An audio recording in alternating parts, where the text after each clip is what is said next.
Hi everyone, to solve for x in this right angle triangle problem in which the vertical side is x while the base side is just x plus 2 and the longer side, which is hypotenuse, is x plus 4.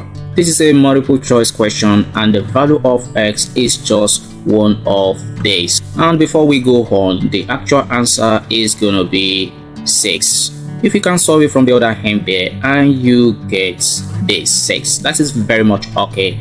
And if your answer is not 6 at the end of the day, never mind, we're going to solve that together. That is not a problem. And the first thing we must know is that solving a right angle triangle problems requires number 1, Pythagorean theorem, and number 2, Sauerkraut. And we use Pythagorean theorem when we're dealing with problems that involve right angle triangle sides only, and we use Sauerkraut when we're dealing with the problem that has to do with right angle triangle that involves sides and angle. And because the question we are having here today involves sides only, we have nothing to do with the angle, we are dealing with just the sides. So definitely we're gonna go for the number 1, which is Pythagorean theorem, this. And before I apply this, I might need to apply A to this side, then call this side B, then apply C to this longer side.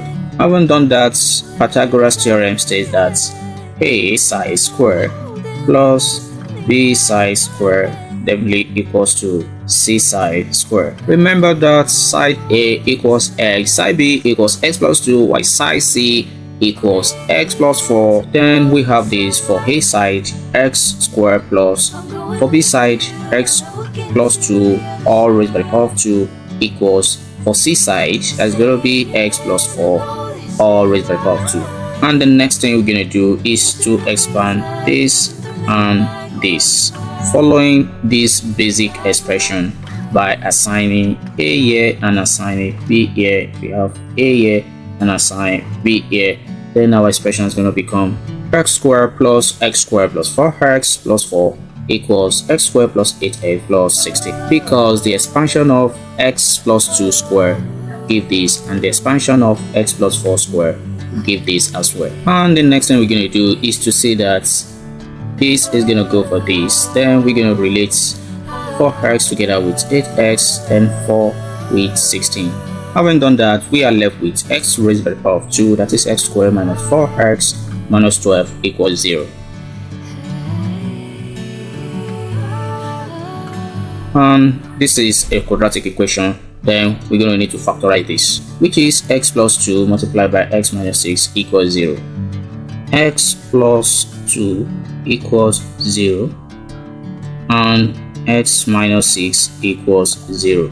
So we have x equals to minus 2, then we have x equals to 6.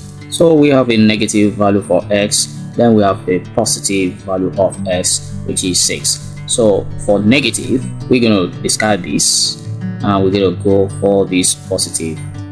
And getting back to the question, we can see that that's going to be the option D. And if we are going to verify this, we really want to see if square of this plus square of this is going to be square of this according to Pythagoras. So we have x squared plus, that is b side, x plus 2 square, then x plus 4 square, to see if this left hand side is going to be equal to this right hand side. But our x equals to 6. So by substituting 6 into wherever we find x, so we have 6 square plus 6 plus 2 square equals 6 plus 4 square. So we have 6 squared, that is going to be 36, and 6 plus 2, that is 8 squared, that's going to be 64. Then we have 6 plus 4, that is 10, then 10 raised by the power of 2, that's going to be 100. So if we add these together, what are we going to have? So we have 100 equals to 100, which is verified, and x is equal to 6. So keep on loving mathematics. And just before we go, kindly like the video, make a comment, I'm gonna read your comment, share, subscribe. I'm gonna really appreciate that because it's gonna help my channel grow. Thank you so much.